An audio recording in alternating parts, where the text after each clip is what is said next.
Em Lucas 15, gente, fala sobre 3 parábolas, falam sobre 3 histórias. E nesse tempo eu fiquei pensando, nossa, são 3 histórias que falam praticamente a mesma coisa. Que fala de algo que foi perdido e foi encontrado. São 3 parábolas que falam ali... Três assuntos, cada um, né? Uma ovelha, uma é dracma, o outro é um filho que saiu de casa. Mas são 3 parábolas que falam sobre a mesma coisa, de algo que foi perdido, mas foi encontrado. E ali eu, orando e meditando na palavra de Deus, eu comecei a fazer um estudo, comecei a ouvir várias ministrações, comecei a pesquisar. E me veio assim, amados, uma revelação da palavra, assim. Não sei se mais alguém já revelou isso, glória a Deus, se revelou, estamos juntos. Mas eu pude perceber que são 3 parábolas, que aonde cada uma fala especificamente de cada ministério da Trindade. Ou seja, fala de Deus Pai, fala de Deus Espírito Santo e fala de Deus Filho. A primeira parábola a gente pode ver nitidamente que fala sobre Jesus. A primeira parábola a gente pode observar que fala do ministério de Jesus. E também a segunda parábola também fala sobre o ministério do Espírito Santo. E a terceira parábola fala nitidamente sobre o trabalho de Deus Pai. Então, eu fiquei assim chocada, sabe? Quando eu pude observar isso, como eu pude olhar isso e observar que falava, nossa, fala sobre os 3. Esse capítulo, ele só quer mostrar o trabalho, o serviço, o ministério de cada um. E a Bíblia fala, a Trindade, gente, eles andam juntos. Eles são 3 em 1. Eles estão sempre juntos. A Bíblia fala que Jesus é o caminho, a verdade e a vida, e ninguém vem ao Pai a não ser por Ele. Ele é um com o Pai. Ou seja, ninguém também pode ter o Espírito de Jesus sem antes aceitar Jesus. Ninguém pode ter o Espírito Santo habitando na vida sem antes abrir a porta para Jesus. Ninguém se torna filho sem antes aceitar o que Jesus fez na cruz. Sem receber Jesus como seu único suficiente Salvador. Eles andam em 3, eles são sempre juntos. Mas o que eu gostaria de falar hoje, o que eu gostaria assim de ministrar, falar para vocês, o título dessa palavra, ela é Parando para Começar, né? Eu até ia fazer mais jovial, estava até falando ali com a minha amiga Glória ali, ela me deu umas ideias de falar assim, stop para start, algo assim. Só que já que eu estou na tarde com Jesus, eu vou ser mais mocinha aí e vou falar parando para começar. Glória a Deus. Quem crê aqui que Deus tem um propósito para esse tempo que nós estamos vivendo? Eu creio, eu tenho certeza que Deus tem grande coisa para fazer, uma grande coisa assim para fazer na igreja dele. Ele tem, a gente não consegue imaginar o que mas Ele está preparando a sua igreja. E se a igreja for sensível a ouvir a voz do Espírito Santo, a ouvir o que Ele está falando e fazendo nesse período de tempo, nós vamos viver grandes coisas. A igreja vai ver grandes coisas acontecendo aqui. Glória a Deus. Amados, mas eu queria focar então nas 2 primeiras parábolas. Domingo passado meu pai já falou um pouco sobre o filho pródigo, sobre a terceira parábola. Mas eu queria falar hoje sobre as 2 parábolas que mais me chamaram a atenção nesse tempo que eu estava orando e meditando. Então a primeira parábola que fala em Lucas 15, do versículo 1 ao versículo 7, fala sobre a parábola das ovelhas, né? Que eles estavam perguntando lá para Jesus, e Jesus, ele começou a falar, né? Contando uma parábola. A partir do versículo 4 fala assim: qual de vocês, possuindo 100 ovelhas e perdendo uma, não deixa as 99 no campo e vai atrás da ovelha perdida até encontrá-la? E quando a encontra, coloca alegremente nos ombros e vai para casa. E ao chegar, reúne seus amigos e vizinhos e diz: alegrem-se comigo, pois encontrei minha ovelha perdida. Eu lhes digo que da mesma forma haverá mais alegria no céu por um pecador que se arrepende do que por 99 justos que não precisam se arrepender. Amados, aqui a gente pode observar nitidamente, para qual câmera aqui, ó. A gente pode observar nitidamente para que ministério que aqui está sendo trabalhado, qual ministério que está sendo apresentado, o ministério de Jesus. Essa ovelha perdida, ela representa o perdido. Ela representa, essa parábola, ela representa o mundo. E aqui a gente vai ver, a gente vai estudar melhor sobre o ministério de Jesus. A gente vai poder observar que essa parábola, ela é a representação do mundo, e essa ovelha perdida éramos nós.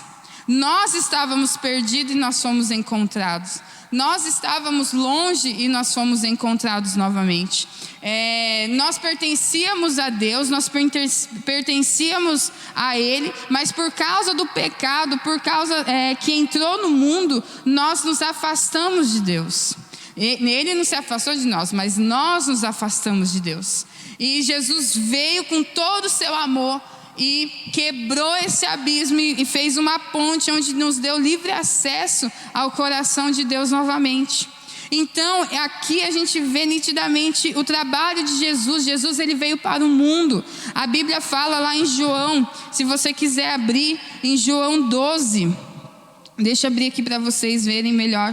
João 12, João capítulo 12, versículo 46, fala assim: eu vim ao mundo como luz, para que todos aqueles que creem em mim não permaneçam nas trevas. No versículo 47 fala assim: se alguém ouve as minhas palavras e não lhes obedece, eu não julgo, pois não vim para julgar o mundo, mas para salvá-lo.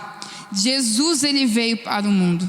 Jesus, ele trabalha em nós, claro, com certeza, porque a Trindade trabalha em nós, mas o ministério principal de Jesus é para o mundo, para o perdido. Ele veio para morrer, para salvar esse mundo, para que esse mundo pudesse voltar novamente ao coração do Pai. Ele a Bíblia fala, ali, vamos ler mais uma vez em João 3, para vocês entenderem ainda melhor, que também fala sobre a vinda de Jesus ao mundo. João capítulo 3, versículo 17, fala assim: pois Deus enviou o seu Filho ao mundo, não para condenar o mundo, mas para que por meio dele o mundo fosse salvo.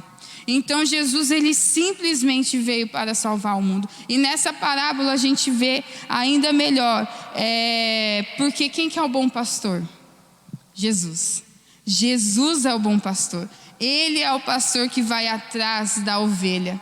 Ele é aquele que cuida das suas ovelhas. Em João 10, versículo 11, também a gente vê falando sobre isso. João 10, versículo 11 fala assim: eu sou o bom pastor, o pastor que dá a sua vida pelas ovelhas. Jesus, ele simplesmente veio aqui no mundo e deu a sua vida por nós, deu a sua vida por esse mundo, mostrando o amor dele, mostrando que é possível a gente viver em santidade. Jesus, ele veio para isso. Ele veio para nos resgatar. Esse é o ministério. Ele é aquele que quando nós estávamos perdidos por causa do pecado, ele veio até aqui e falou assim: não, eu preciso resgatar. Eu preciso novamente pegar essa vida, pegar essa pessoa e levar ao arrependimento. Lucas, o último versículo aqui, em Lucas, fala assim... Lucas capítulo 5, versículo 31, fala: Jesus lhes respondeu: não são os que têm saúde que precisam de médico, mas sim os doentes. Eu não vim para chamar os justos, mas os pecadores ao arrependimento. Jesus, ele veio chamar os pecadores, eu e você. Ele veio nos chamar quando nós estávamos lá fora, quando nós estávamos cheios de pecado, nos sentindo indignos de muitas coisas, sentindo falta de muitas coisas. Jesus, Ele veio nos chamar. Jesus, Ele veio até nós para nos chamar, para levarmos ao arrependimento. Então aqui revela, amados, nessa primeira parábola revela o trabalho de Jesus por nós, que Ele veio ao mundo para nos salvar e nós éramos do mundo. Nós estávamos lá fora, as nossas transgressões, a Bíblia fala que pelas suas pisaduras nós somos sarados. Ele veio, tanto que quando a gente vai falar, quando a gente vai fazer um evangelismo, a gente fala o quê? Eu vou falar de Jesus. Então é lá fora eu vou falar de Jesus, é para o mundo. Jesus, Ele veio para o mundo, porque o Espírito Santo, Ele veio para a igreja, é diferente. O Espírito Santo, Ele desceu para a igreja de Jesus. Quando eu e você já conhecemos, já abrimos a porta do nosso coração para Jesus, aí o Espírito Santo, Ele vem e faz morada em nós. E muitas vezes, amados, lá fora, para o mundo, a cruz, ela é assustadora, a cruz é loucura, mas para nós que estamos aqui dentro, ela revela simplesmente o amor de Jesus por nós. Ela simplesmente revela, ela nos confronta, sim, ela continua nos confrontando, porque pela cruz a gente precisa saber que a gente precisa ser ainda melhor, mas para nós, ela simplesmente revela o amor de Jesus por nós. O amor que Deus tem por nós. É isso que a cruz nos revela. Mas o que eu gostaria, assim, que eu fiquei ainda mais chocada com tudo isso que temos falado, é lá a partir de Lucas, no capítulo 15 ainda, a partir do versículo 8, que fala sobre a parábola da dracma perdida, da moeda perdida, algumas versões. A palavra de Deus fala assim: ou qual é a mulher que, possuindo 10 dracmas e perdendo uma delas, não acende uma candeia, varre a casa e procura atentamente até encontrá-la? E quando a encontra, reúne as amigas e vizinhas e diz: alegrem-se comigo, pois encontrei minha moeda perdida. E eu lhes digo que da mesma forma há alegria na presença dos anjos de Deus por um pecador que se arrepende. Amados, aqui a gente vê algo diferenciado. Quando eu estava lendo, quando eu estava meditando nesse capítulo e me perguntando, são 3 parábolas com 3 histórias iguais, com morais iguais, né? Mas existe algo diferente. E eu comecei a perceber, eu falei assim, a ovelha ela se perdeu, o filho se perdeu, ou seja, foi uma decisão que ambos tiveram. Agora, a moeda, ela não se perdeu. A moeda, alguém perdeu ela. Alguém perdeu essa moeda. Alguém desfocou essa moeda de algum lugar. Por exemplo, o meu celular, ele não se perde sozinho. Eu perco ele. Ele não anda, ele não tem vida, ele não toma suas decisões. Eu que tomo por ele. Se eu quero deixar ele aqui, ele vai ficar aqui, ele não vai ficar se mexendo, porque ele não tem vida. Então, aqui eu comecei a observar e falei assim: quem que começa a revelar o seu valor em nós? Quem que começa a revelar, a mostrar o valor que nós temos, a nos limpar, a nos convencer do pecado, a começar assim, a fazer aquela varredura igual aquela mulher fez. A Bíblia fala que aquela mulher, ela varreu a casa até encontrar a moeda. Ou seja, provavelmente a casa daquela mulher ficou bem limpinha depois da boa varrida que ela deu, até que aquela moeda fosse encontrada. Quem que faz esse trabalho? É o Espírito Santo. Ele, aqui nessa parábola, a gente consegue ver que o ministério do Espírito Santo sendo manifestado. E ele se manifesta nas nossas vidas. Ele se manifesta no meio da igreja. E quem que é a igreja? Sou eu, é você. Nós somos a igreja. Nós somos a igreja de Cristo. E o Espírito Santo, ele quer começar a trazer o quê? A mostrar, começar ali, a varrer o nosso coração, até que aquele valor que foi perdido por causa de quem? Lembra que eu falei que esse valor não se perdeu sozinho, alguém perdeu? O pecado. O pecado faz a gente perder o nosso valor. A gente não chega a perder, está ali. Sabe quando você perde alguma coisa na sua casa, mas você só não sabe onde está, mas você sabe que está na tua casa. Aí você precisa às vezes ir lá, dar uma limpada, puxar o sofá, arredar alguma coisa ali, até que aquilo que você estava procurando se encontre. É mais ou menos isso que o Espírito Santo faz em nossas vidas.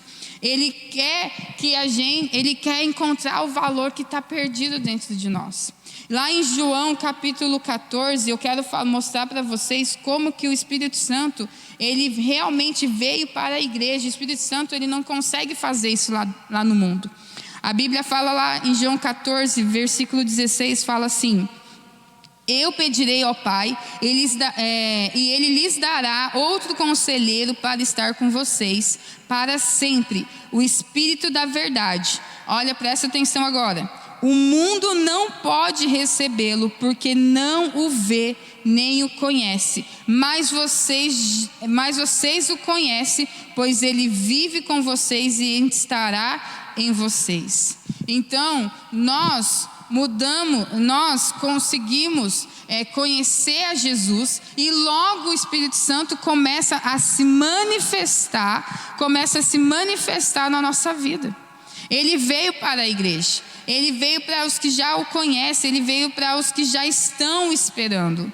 Ele já veio para a sua igreja. Aqui Jesus estava falando para os seus discípulos. Lá um pouquinho atrás, um pouquinho na frente, no versículo 26 fala assim: mas o conselheiro, o Espírito Santo, que o Pai enviará em meu nome, lhes ensinará todas as coisas e lhes fará lembrar de tudo que eu lhes disse.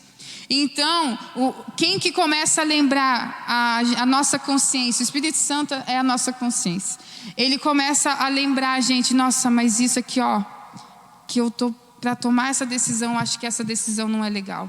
Essa decisão que eu vou tomar não é bem assim. Ou eu acho que eu deveria fazer assim. Eu preciso fazer desse jeito porque a palavra de Deus fala. E o Espírito Santo começa a nos lembrar, começa a falar no nosso coração. É isso que o Espírito Santo faz.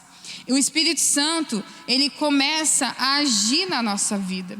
E ele começa ali a trabalhar, ele começa a se movimentar, e ele começa a trazer novamente para nós simplesmente o valor que está perdido dentro de nós. E eu e você, nós temos um valor, mas muitas vezes o nosso valor, ele está ofuscado por causa do pecado. E ele começa a mostrar para nós. E como que ele começa a revelar o nosso valor? A limpar aquilo que está sujo até que o nosso valor apareça. Ele começa a nos convencer do nosso pecado. Ele começa a fazer com que a gente pare com o que nós estamos fazendo. Comece as práticas pecaminosas que nós estamos cometendo. E ele começa a nos convencer. A Bíblia fala em João 16, versículos 7 e 8, fala assim: mas eu lhes afirmo que para o bem de vocês que eu vou. Se eu não for, o conselheiro não virá para vocês, mas se eu for, eu o enviarei. E quando ele vier, convencerá o mundo do pecado, da injustiça e do juízo. É o Espírito Santo que nos convence do pecado. E é assim, é através disso que ele começa a limpar. E o nosso valor começa a aparecer. E aparecer. E o nosso valor vai aparecendo. Ele começa a nos renovar, queridas. Sabe, esse tempo, até a ministração é parando para começar. E eu creio que nesse tempo, eu tenho uma convicção no meu coração, de que esse tempo é o tempo que o Espírito Santo, ele está fazendo ele está aproveitando para trabalhar na sua igreja. Eu tenho certeza, e se nós começarmos a ouvir, a meditar, ele quer trabalhar. É um tempo onde o Espírito Santo, ele vai começar a renovar. Ele vai começar a tirar umas sujeirinhas ali, a fazer uma varredura nas coisas sujas que estão dentro do nosso coração, no coração da igreja. O Espírito Santo, ele veio para a igreja. Eu creio que é um tempo onde o Espírito Santo está trabalhando no meio da igreja. E eu creio que não só agora a gente precisa fazer isso, mas eu creio que Deus está nos dando uma oportunidade maior ainda de nós escolhermos ser Maria. Como assim ser Maria? A gente precisa ficar aos pés de Jesus. É o tempo onde a gente precisa escolher a melhor parte. A boa parte. Jesus fala que Maria escolheu a melhor parte, de parar tudo e ficar aos pés de Jesus ouvindo Ele. Aprender o que Ele tem para falar, aprender o que Ele tem para nos ministrar. É só com a intimidade que a gente muda de vida. É só com a intimidade que a gente para de pecar. É só com a intimidade que a gente quebra todo o nosso orgulho, que a gente quebra a rejeição, que a gente quebra inferioridade, que a gente quebra espíritos malignos que nos assombram. É só na intimidade. E eu creio assim que Deus parou. E se nós pudermos e soubermos aproveitar esse tempo, o Espírito Santo vai fazer grandes coisas na igreja dele, que somos nós.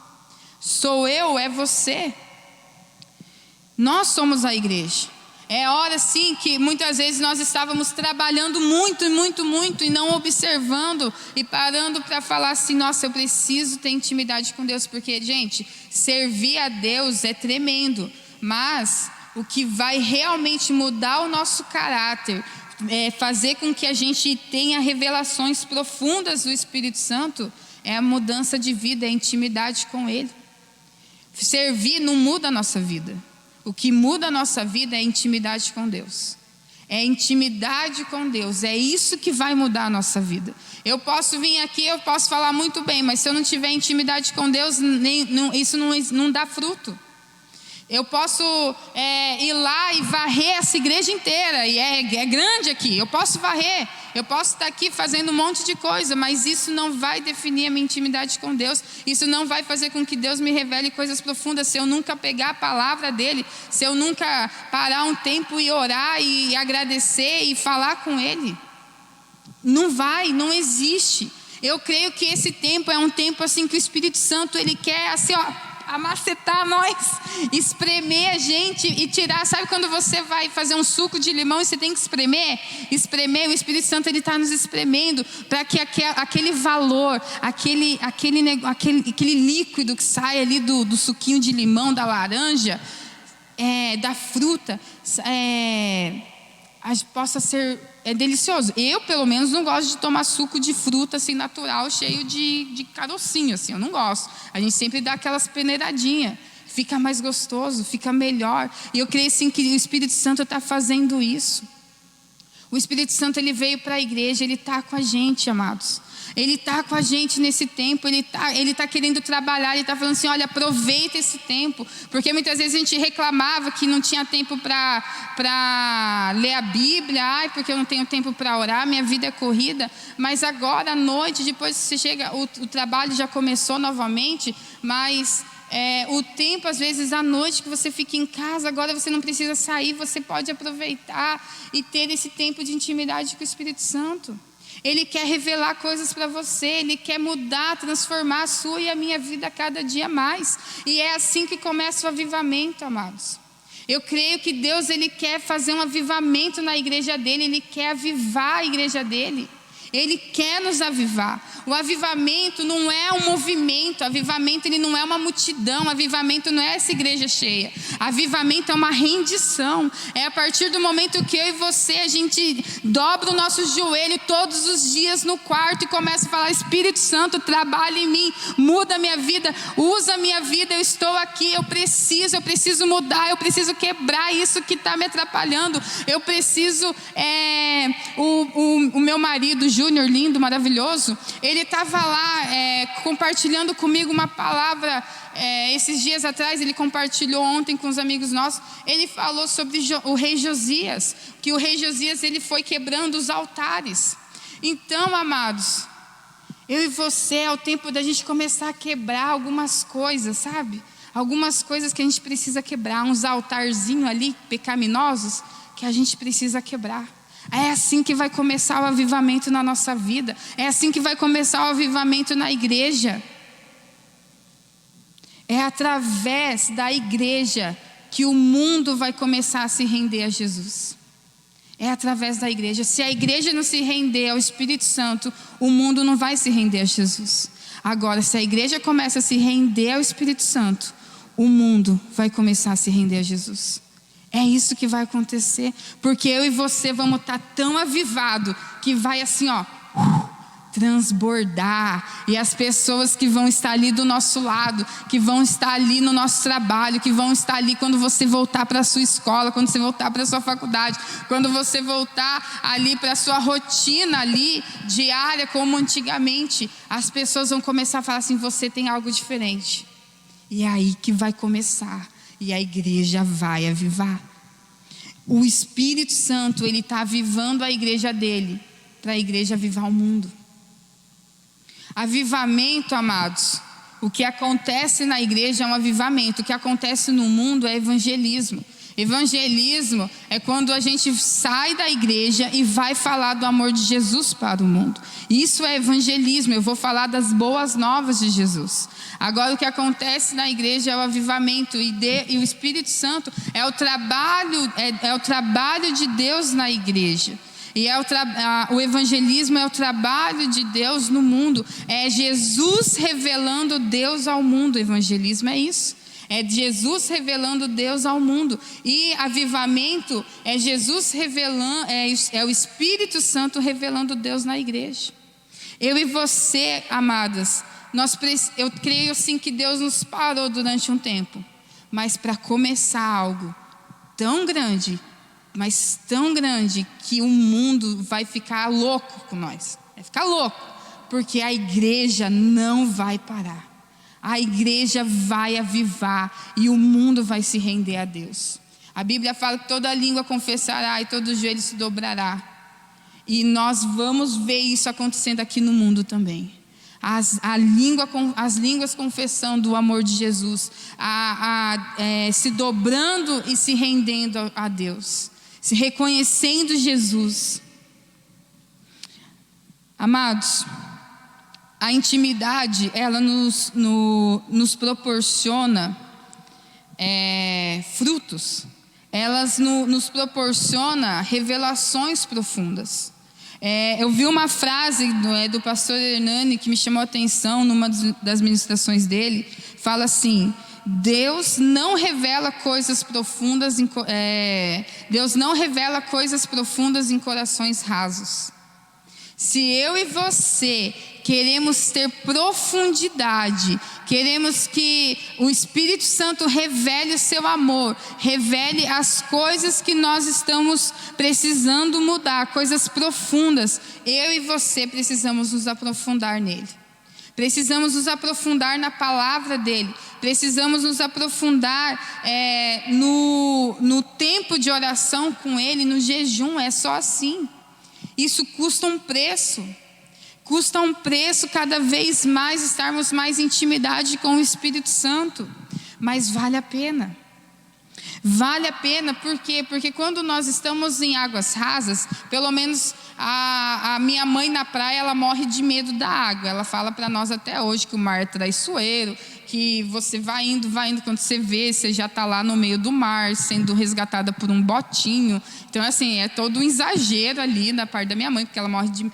Se eu tenho medo de passarinho, a minha mãe tem medo de água. Sim, ela toma banho, antes que você me pergunte. Mas ela tem medo, assim, de águas profundas, assim, de nadar mesmo. Literalmente, águas profundas do Espírito Santo não, gente.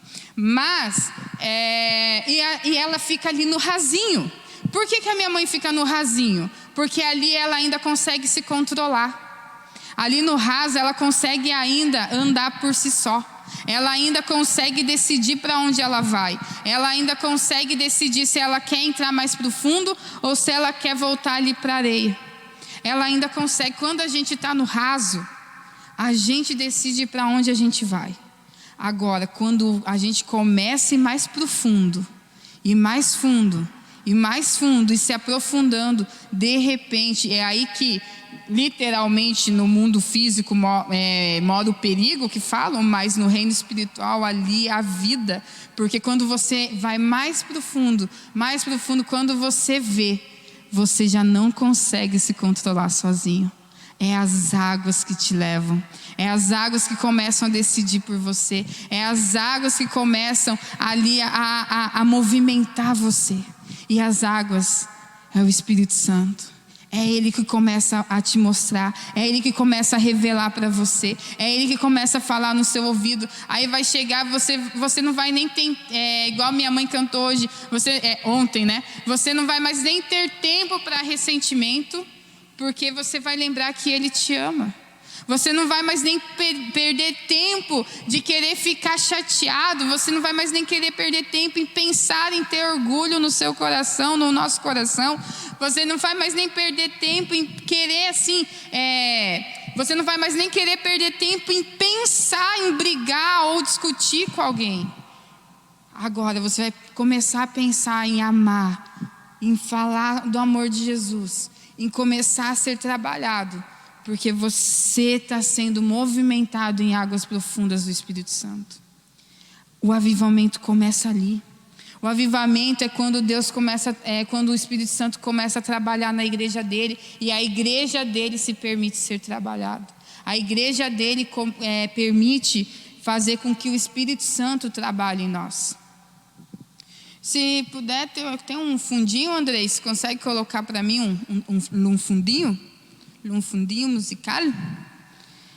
Que eu gostaria de orar.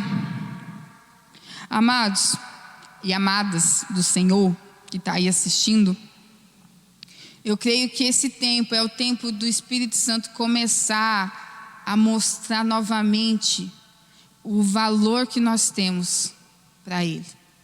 E Ele vai se alegrar quando Ele encontrar esse valor em nós, e quando nós encontrarmos esse valor, a gente vai poder se reunir, as pessoas vão ver que nós encontramos esse valor que foi perdido por causa do pecado, esse valor que está ofuscado por causa do pecado, esse valor que você tem, mas muitas vezes por causa de tanto erro, por causa de tantas decisões erradas, esse valor foi perdido. E agora eu tenho certeza que o Espírito Santo, Ele quer trabalhar, e Ele quer mostrar, Ele quer assim revelar o valor que você tem para a igreja, que você tem para esse mundo, o que você está fazendo nesse mundo, qual é o seu propósito. Ele quer revelar, Ele quer mostrar para nós. É só a gente aproveitar. Eu tenho certeza que é parando para começar. Sabe, que a gente possa assim realmente decidir, como Maria decidiu, ficar assim aos pés de Jesus. Não percam essa oportunidade. Não perca esse tempo que você não está indo em aniversários, a gente não está tendo casamento, a gente não está tendo lugares para ir. Aproveita esse tempo que você pode tirar aí quase todas as noites suas e poder assim ficar tranquilo. E poder deixar o Espírito Santo trabalhar na sua vida. Deixa o Espírito Santo trabalhar em você. Vamos deixar o Espírito Santo falar para nós. Vamos deixar o Espírito Santo falar o que precisamos quebrar. Ele quer mostrar, Ele quer revelar o seu amor. Essa dracma representa nós cristãos. Já é o crente, não é o mundano. É o cristão. É o cristão que já confessou Jesus, mas ainda o valor não foi encontrado. Essa parábola, ela representa o ministério do Espírito Santo. É o ministério do Espírito Santo em nós. E o Espírito Santo quer se revelar a nós. Ele se revela à sua igreja. E Ele se revela mostrando cada vez mais o nosso valor. Eu e você temos um valor. E a partir do momento que esse valor for encontrado, o avivamento já vai começar. O avivamento da igreja em você vai começar. E aí eu e você estamos avivados. Aí mais um avivado. Aí mais um avivado. Aí mais um avivado. Aí mais um. De repente, uau, um monte de gente avivada. Aí, e cada um ajuda o outro. É como uma lenha, uma fogueira. Para aquele fogo continuar aceso, a gente vai jogando cada vez mais lenha, mais lenha, mais lenha. É assim que acontece. É assim que acontece. E daí, de repente, aquela chama se espalha. E as pessoas que estão ao nosso redor entra junto e começa a falar: o que você tem diferente? Aí você fala assim: você quer ter? Primeiro você precisa aceitar Jesus e reconhecer que Ele é o único e suficiente Salvador da sua vida. Aí você fez isso, aí você já vem com nós, que você já está com o Espírito Santo. Aí o Espírito Santo vai começar a trabalhar em você. É assim, amados. Eu tenho certeza que Deus tem grandes coisas. Tudo tem um propósito. Eclesiastes 3:1 fala isso. Que tudo tem um tempo para cada propósito, acima da terra e debaixo dos céus. Deus tem um propósito. Deus, Ele tem um propósito. E é só eu e você pegarmos e falarmos assim: Deus, eis-me aqui. Espírito Santo, trabalha na minha vida. Trabalha em mim.